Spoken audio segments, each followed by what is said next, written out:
la présentation de quelques appels du cluster 5 d'Horizon Europe qui revêtent un intérêt particulier pour les acteurs industriels.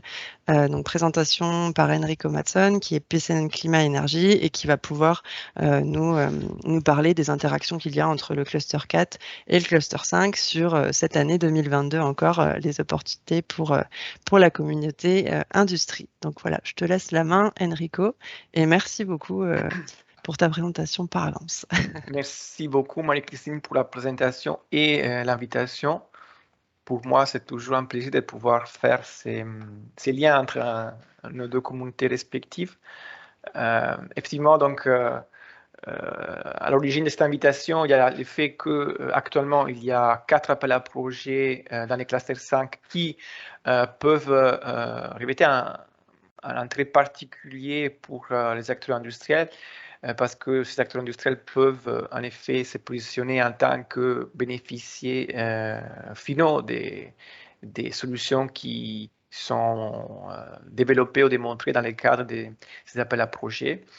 Et donc, je commencerai déjà alors, avec... voilà, alors.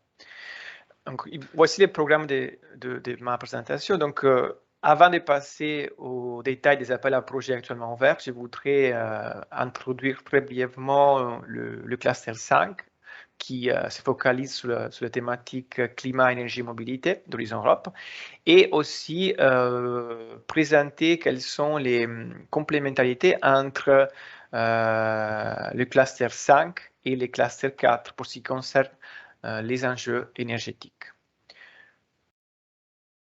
Voilà, on commence donc par un intro au cluster 5. Le cluster 5 donc, se positionne comme le cluster 4 dans les piliers 2 d'Horizon Europe, donc le pilier qui est dédié aux problématiques mondiales et de compétitivité industrielle européenne. Tout comme le cluster 4, donc il s'agit de projets de type collaboratif classique, avec une approche top-down, donc avec des appels à projets qui sont définis à l'avance dans un programme de travail qui dure d'habitude 2 ans. Et la taille moyenne des projets est de, disons, au niveau du budget, pour aller de 2-3 millions jusqu'à 4-5 millions d'euros en moyenne. Et au niveau des types de projets, on est vraiment sur la même longueur d'onde que le programme de travail du cluster 4. Alors, par contre, pour ce qui concerne les objectifs principaux du cluster 5, donc l'objectif est double. Déjà, le fait de favoriser l'action en faveur du climat et aussi d'améliorer la compétitivité de l'industrie de l'énergie et des transports. Donc, comme vous le savez peut-être, donc l'actuelle Commission européenne a lancé une stratégie, une nouvelle stratégie de croissance qui s'appelle Pacte vert en décembre 2019.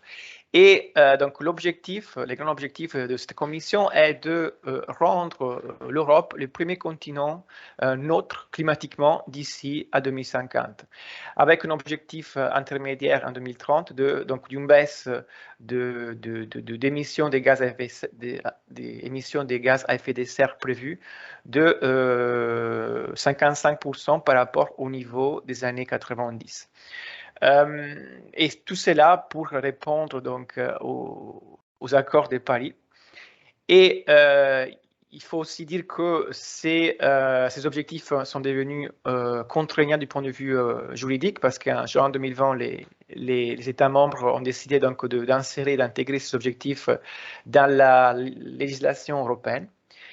Et il faut aussi rappeler que nous avons récemment 2 nouveaux, disons, dossiers législatifs intéressants qui auront un impact sur la stratégie de recherche et innovation européenne dans le domaine de l'énergie. Et notamment, il s'agit notamment du dossier Fit for 55, donc qui implique une série de mesures législatives qui sont finalisés, voilà, qui visent à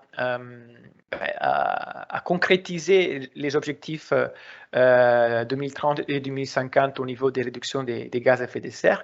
Et aussi, en dernière position, en termes chronologiques, le plan d'action Repower EU, qui a été lancé à la suite de la crise russe-ukrainienne et qui vise à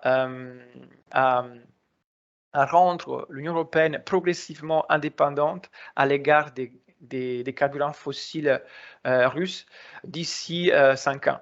Donc, je voudrais peut-être dépenser quelques mots sur ce dernier plan d'action parce que voilà, il y a une implication directe pour les industries.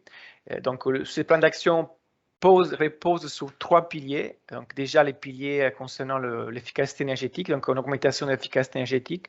Deuxième pilier, le déploiement accéléré des renouvelables.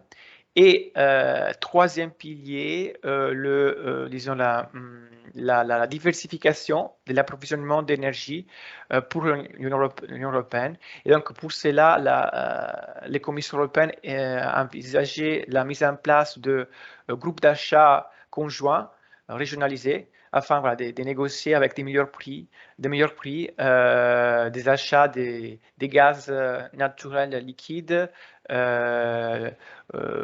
ou d'hydrogène renouvelable dans d'autres pays au niveau mondial. Quoi d'autre? Il faut dire pour l'industrie, donc il y a pas mal d'actions envisagées dans ce plan, et notamment le fait d'augmenter l'électrification de la production de chaleur dans l'industrie, mais aussi de remplacer les carburants fossiles avec les renouvelables et davantage de biométhane, biogaz et d'hydrogène renouvelable. Et ceci est vrai surtout pour l'industrie de l'acier.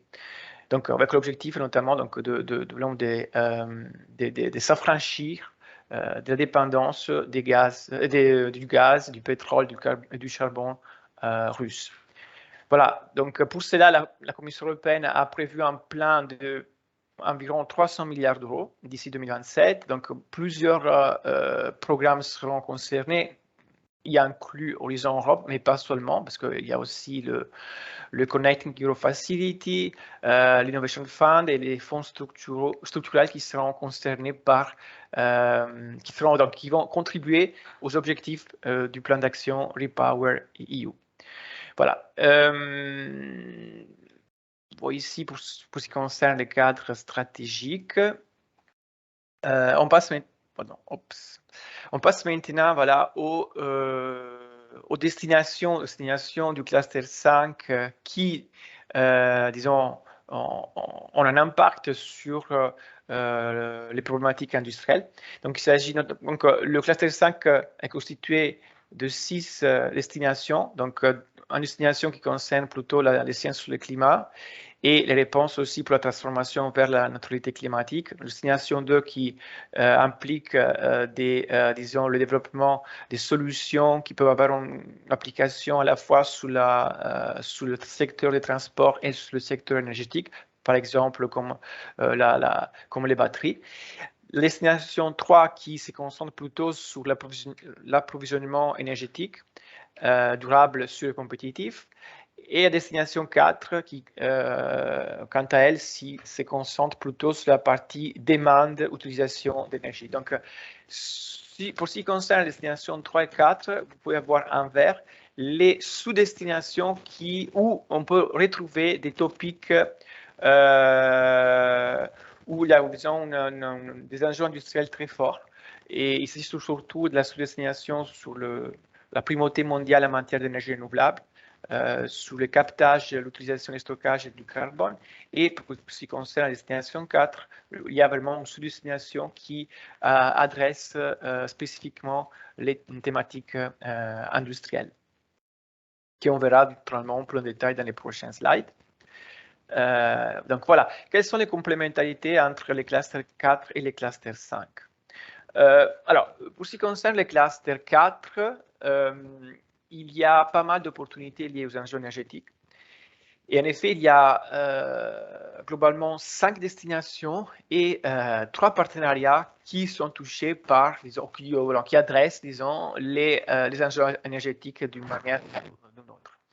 Alors, pour ce qui concerne les 2 premières destinations concernées, donc la production climatique neutre, circulaire et numérisée et une autonomie accrue dans les chaînes de valeur stratégiques clés pour l'industrie résiliente, nous avons notamment les appels à projets qui sont issus de 2 partenariats européens, donc le Processes for Planet et le Clean Steel Partnership. Donc, le premier partenariat porte surtout sur l'intégration des énergies renouvelables dans les procédés industriels, ainsi que sur l'amélioration de l'efficacité énergétique du processus industriel, mais aussi l'application de la technologie CCUS, donc capture et utilisation et stockage du carbone pour la production des minéraux, de carburants et des produits chimiques.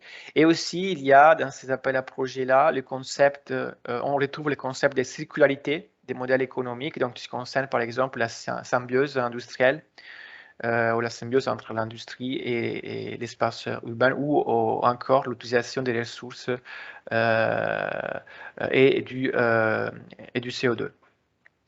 Alors que pour ce qui concerne le partenariat Clean Steel, là on est plutôt sur des actions qui visent à remplacer les carburants fossiles, à réduire les émissions de CO2 ou à augmenter l'efficacité énergétique du processus industriel, mais aussi à favoriser une intégration, une approche circulaire dans l'utilisation des ressources énergétiques. Et si on passe aux 3 dernières destinations, là on a plutôt, disons, pardon, pour ce qui concerne les 2 premières destinations, on a aussi des thématiques qui concernent les matières premières liées donc la recherche et l'innovation sur les matières premières pour les batteries et pour les solutions, les technologies d'énergie renouvelable, mais aussi, disons, des actions qui visent à la préparation des entreprises ou des PME avec l'objectif d'accroître l'adoption des technos numériques et habilitantes clés dans les chaînes des valeurs industrielles et les secteurs stratégiques, comme par exemple dans les secteurs de la rénovation des bâtiments. Et on passe donc, comme je disais tout à l'heure, aux 3 derniers partenariats.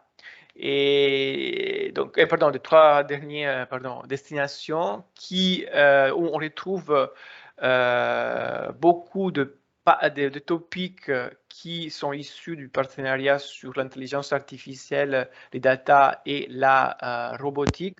Ici, la thématique phare est sans doute l'efficacité énergétique qui est déclinée, disons, dans différentes technologies. Donc, par exemple, l'efficacité énergétique des infrastructures, des services liés aux données pour le cloud, ou la recherche et innovation pour des solutions, disons, des processeurs à très faible consommation d'énergie, ou des solutions IA des données de robotique pour l'optimisation des ressources, ou encore des réseaux, disons, des actions de recherche et innovation sur les réseaux de communication 6G à très faible consommation d'énergie, ou encore des actions de recherche et innovation pour le développement des solutions d'intelligence artificielle plus efficaces du point de vue énergétique. Si on passe maintenant au cluster 5. Donc, nous avons, globalement, comme je vous disais tout à l'heure, 3 destinations concernées. Donc, la première destination qui a un focus spécifique sur la fourniture d'énergie qui est utilisée dans les procédés industriels et qui a 3 objectifs spécifiques. Donc, déjà, pouvoir s'affranchir de la dépendance des combustibles fossiles et décarboner les procédés industriels, réduire les émissions de gaz à effet de serre et d'autres polluants atmosphériques issus de l'industrie, et enfin aussi permettre une forte pénétration des énergies renouvelables dans le système énergétique, tout en assurant la stabilité et la sécurité de l'approvisionnement énergétique. Donc, dans ces destinations, dans les programmes de travail 2021-2022, nous avons 2 sujets d'intervention. Les CCUS, donc le Carbon Capture and Utilization and Storage, avec 4 pics, 2 en 2021 et 2 en 2022. Donc, nous avons plus précisément une action de coordination et soutien, une action de recherche et innovation et 2 actions d'innovation. Et donc, avec ces actions, ces positions sur un TRL entre 6 et 8. Et après, on a l'autre sujet d'intervention porte sur l'intégration des énergies renouvelables et d'autres vecteurs énergétiques d'origine renouvelable, comme par exemple l'hydrogène vert, dans les procédés industriels. Il faut dire que même les clusters 4 contribuent à ces sujets d'intervention parce qu'il y a des topics qui concernent surtout l'industrie de l'acier et où l'intégration de l'hydrogène vert est prévue. Et donc, dans ces cadres-là, nous avons 2 topics, 2 actions pour la recherche et l'innovation qui se concentrent sur un TRL entre 4 et 5. Et pour ce qui concerne la destination 4, donc, comme je vous disais, il y a vraiment une sous-destination qui porte vraiment et exclusivement sur l'industrie. Donc, dans ces cadres-là, le focus de l'action de la Commission européenne est sur le côté demande d'énergie du secteur industriel, avec 2 objectifs principaux. Donc, diminuer la consommation énergétique dans les processus industriels et réduire les émissions de gaz à effet de serre et autres polluants atmosphériques issus de ces processus. Donc, dans les programmes de travail 2021-2022, nous avons 2 sujets d'intervention. Les premiers portent sur la récupération, l'optimisation et ou la conversion de la chaleur résiduelle et l'électrification de la génération de chaleur. Pardon, j'ai trompé. Donc, on a ici, on a dans la destination 4, on a 4 topics concernés, donc 4 actions de recherche et d'innovation qui se positionnent sur un TRL entre 4 et 5. Mais venons maintenant à la présentation des appels actuellement ouverts. Donc, comme je vous disais, il y a 4 appels à projets ouverts. 2 appels à projets qui clôturent assez rapidement, donc plus précisément le 6 septembre 2022, et qui concernent la gestion de la chaleur. Donc là, je vais aller assez rapidement parce que voilà, on n'a pas assez il n'y a pas assez de temps pour se positionner, mais c'était juste une occasion pour vous présenter la typologie de projets qui sont financés dans le cadre du cluster 5.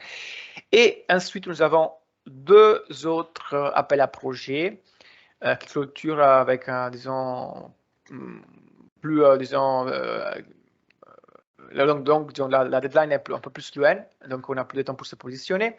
Et les 2 autres appels à projets concernent plutôt l'intégration d'énergie renouvelable dans les procédés industriels.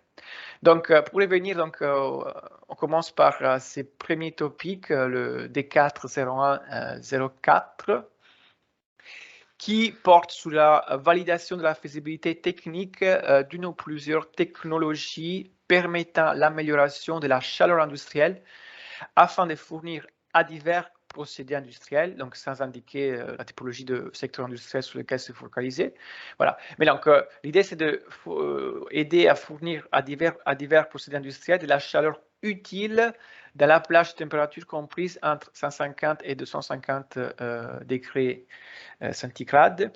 Donc ici, la Commission demande, voilà, comme je vous disais, d'identifier 2 applications industrielles et aussi de détailler les coûts relatifs à ces nouvelles technologies pour un minima, je répète, 2 applications industrielles. Et à ce qui concerne l'origine de la chaleur, donc il y a plusieurs options. On parle de chaleur fatale actuellement, mais l'origine peut être renouvelable, il peut aussi s'agir de la chaleur ambiante ou de la chaleur d'origine industrielle. Donc, je vous répète, ces topics clôturent le 6 septembre 2022 et il s'agit d'une action de recherche et innovation. Le second topic, donc le D40105, porte sur le développement de nouveaux matériaux et donc sur le repensement du design des composants permettant le stockage de la chaleur à court terme, donc sur 1 voire 2 jours, à haute température pour les applications industrielles, ainsi qu'à démontrer la faisabilité en laboratoire. Donc, ces thèmes visent à répondre au besoin de découpler la génération de chaleur de l'utilisation de la chaleur dans les processus industriels continus ou pas, afin de permettre des échanges de chaleur entre différents processus industriels et ainsi de permettre donc une symbiose industrielle ou de générer de la chaleur pendant les heures creuses et ainsi fournir de la flexibilité de la demande d'énergie. Même pour cet appel à projet, la Commission demande aux porteurs de projet de détailler les coûts relatifs aux nouvelles composantes pour, à minima, 2 applications industrielles. Voilà, donc on vient maintenant aux appels à projets qui ont une deadline un peu plus loin, comme je vous disais. Donc, par exemple, dans ce topic, le D30206, la deadline est fixée pour le 27 octobre 2022. Il s'agit toujours d'une action de recherche et innovation. Et cette action porte sur le développement des technologies et des méthodologies permettant une intégration directe des énergies renouvelables en remplacement naturellement des énergies fossiles au niveau de la demande d'énergie des procédés industriels dans l'industrie chimique. Donc ici, le focus est vraiment sur l'industrie chimique. Et pour vous donner des exemples, donc ces topics ciblent par exemple le potentiel électrochimique de la photosynthèse artificielle appliquée au processus de réduction chimique et ou la conversion thermochimique solaire directe. Avec parmi les résultats attendus, le fait donc déjà de faire progresser la base scientifique européenne et la leadership technologique mondiale de l'Union européenne dans ces domaines, accroître la compétitivité technologique européenne dans les technologies renouvelables, mais aussi de fournir des solutions de rupture capables de faciliter la transition vers une économie sans énergie fossile, donc de répondre aux priorités du Green Deal.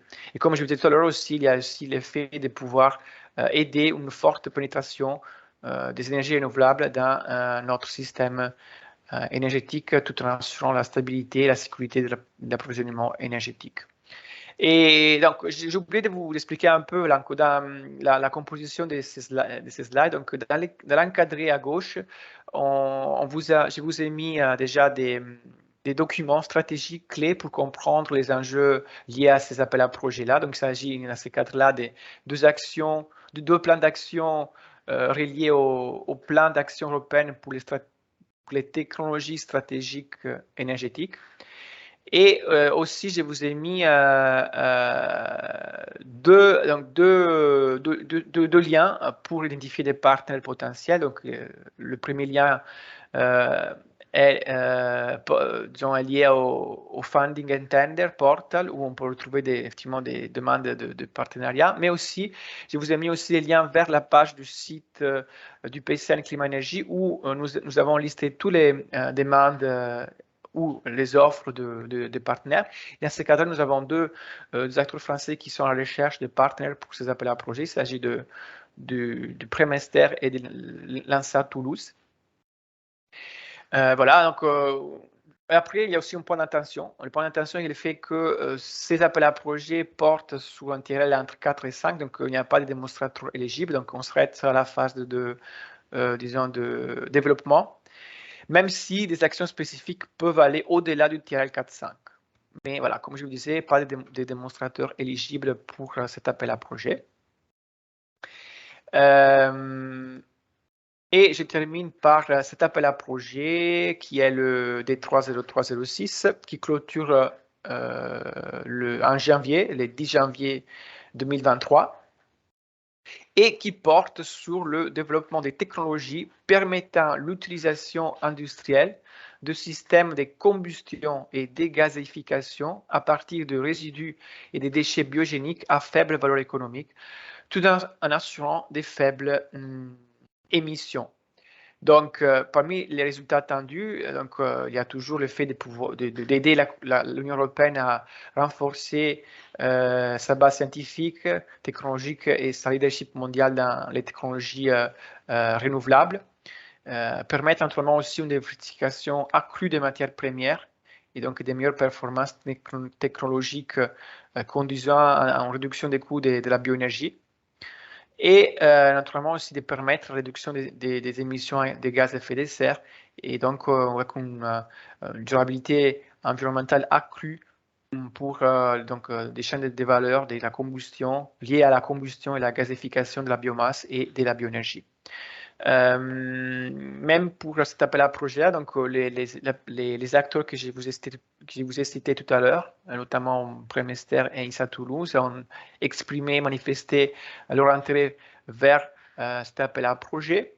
Et donc, il s'agit d'une action de recherche-innovation. Et à la fin du projet, les actions doivent atteindre un TRL équivalent à 5.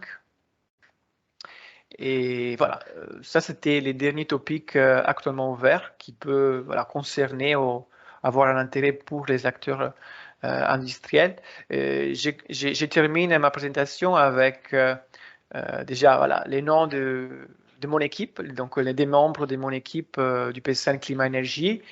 Et avec nos contacts. Donc, si vous avez des questions concernant les appels à projets, je vous ai mis ici notre adresse mail, aussi le lien vers la liste de diffusion du PCN Climat Énergie et aussi des relais Horizon Europe du climat énergie. Et vous pouvez aussi naturellement nous suivre sur les réseaux sociaux. Nous sommes sur LinkedIn et naturellement il y a la page du site internet du MESRI qui est dédiée aux thématiques climat-énergie du cluster 5 d'Horizon Europe. Donc, je vous remercie pour l'attention et je reste à votre disposition pour répondre à vos questions. Merci.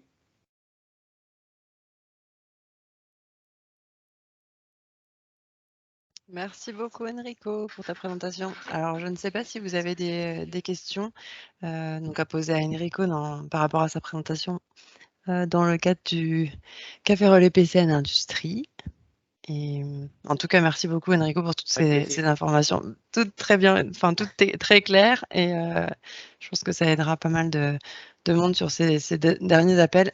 C'est vrai qu'on est dans un creux par rapport aux appels du cluster 4 industrie, donc en cette fin d'année. Donc voilà, je pense que c'était très important et intéressant de pouvoir partager ces informations sur ces calls, voilà, qui sont pas du cluster 4 industrie, mais qui intéressent la communauté industrie, ces calls du cluster 5. Donc en tout cas, encore merci beaucoup. Je pense, Marie-Christine, qu'on a l'occasion, si tu es d'accord, d'organiser un événement en automne pour présenter les appels à projets qui concernent nos deux communautés.